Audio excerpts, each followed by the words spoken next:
Assalamualaikum, halo, kita bertemu kembali. Kali ini kita akan membahas metode kualitatif. Soalnya tadi atau mungkin kemarin ya, kita sudah membahas metode kualitatif. Jadi metode kualitatif ini memang berbeda dengan metode kuantitatif. Nah, sama. Kalau metode kuantitatif kan tadi menggunakan sedia blok, istilahnya misalkan saja sedia berlangkah-langkah. Kalau ini mungkin sama, tetapi ada perbedaannya yang signifikan. Jadi sama, nanti metode kualitatif ini menggunakan data primer dengan data sekunder. Sama, ya kan? Kalau data primernya mereka masih mencari menggunakan observasi.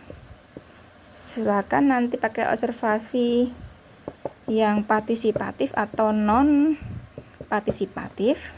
Tetapi yang namanya data primer dari kualitatif itu menggunakan suatu wawancara untuk mencari data pada informannya.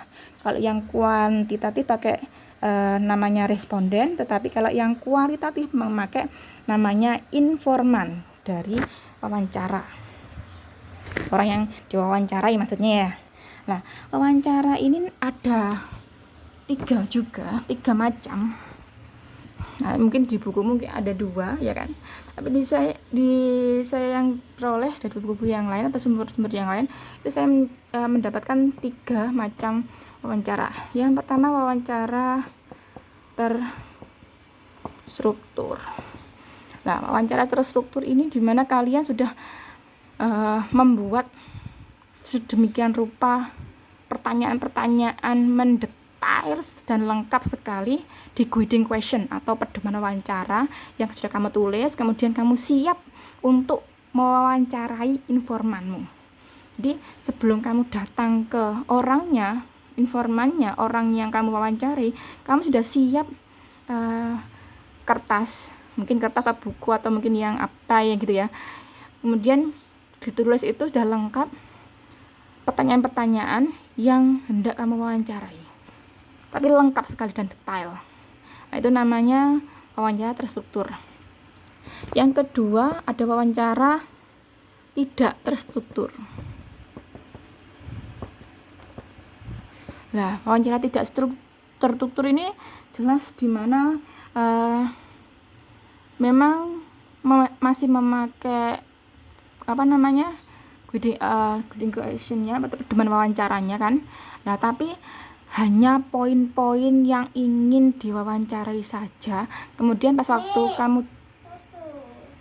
kamu datang ke orangnya, nanti pertanyaan akan berkembang sesuai data yang sudah ditemukan. Ini namanya tidak terstruktur. Yang ketiga ada wawancara spontan. Nah, wawancara spontan ini dimana kalian tidak sengaja, darurat ya kan, bertemu dengan informan yang hendak yang sudah tahu tentang fenomena yang sudah terjadi. Misalkan saja kamu datang di lokasi ini kan, kamu jadi ini ya, wartawan ya. Kemudian kamu harus cari informasi secara mendadak, ada kecelakaan di sana, kemudian kamu tanya siapa saja yang tahu. Soalnya kan itu kan spontan, tidak ada rencana lagi, tapi kamu sudah tahu kamu ingin mewawancarai misalkan kejadian kecelakaan itu. Jadi itu namanya wawancara spontan. Nah, apa sih kelebihan dan kekurangannya wawancara ini? Nah, kalau misalkan kelebihannya jelas ya, datanya lebih mendalam, ya kan? Datanya jadi mendalam, kamu sudah ngerti seluk-beluk orangnya, ngerti aliran jalan pemikirannya gimana. Jadi benar-benar mendalam, ngerti kamu itu fenomena terjadi seperti apa. Kalau kekurangannya jelas banyak. Kamu yang pertama harus sabar, yang kedua jelas mahal, soalnya kan kamu datang ke lokasinya orangnya itu. Nah, tapi memang yang namanya data yang sudah lengkap, data yang sudah mendalam, kamu harus bayar semahal-mahal apapun. Yang namanya itu memang penelitian ya kan. Nah, itu kelebihan dan kurangnya wawancara. Nah, data sekundernya seperti apa? Sama, data sekundernya itu kamu harus mencari foto, melampirkan foto, video. Nah, yang biasanya sekunder ini di data kualitatif ini yang paling penting itu yaitu rekaman. Nah, kamu kan jelas merekam wawancaranya kan, yang bisa dijadikan patokan data-datamu nanti, dan dokumen-dokumen yang lain yang penting misalkan saja. Nah, cara pengolahannya gimana?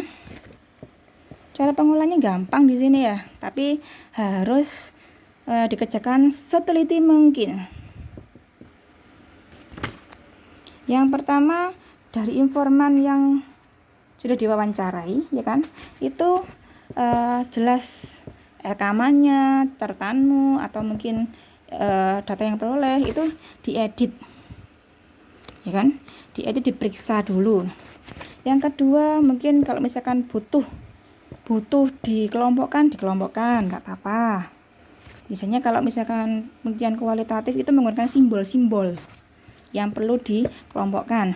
Yang ketiga, yang jelas berbeda itu kalian harus menggunakan field note atau catatan, gampangnya catatan lapangan gitu aja ya.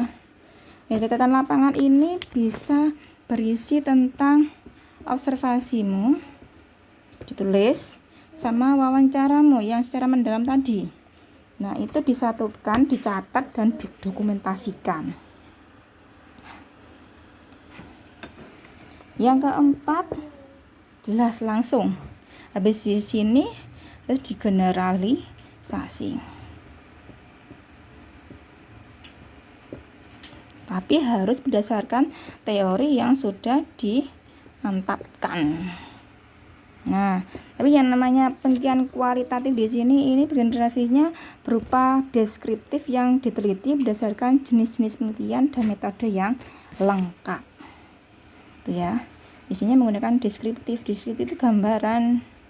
Tapi deskriptifnya berdasarkan jenis penelitian yang digunakan sama metode yang lengkap.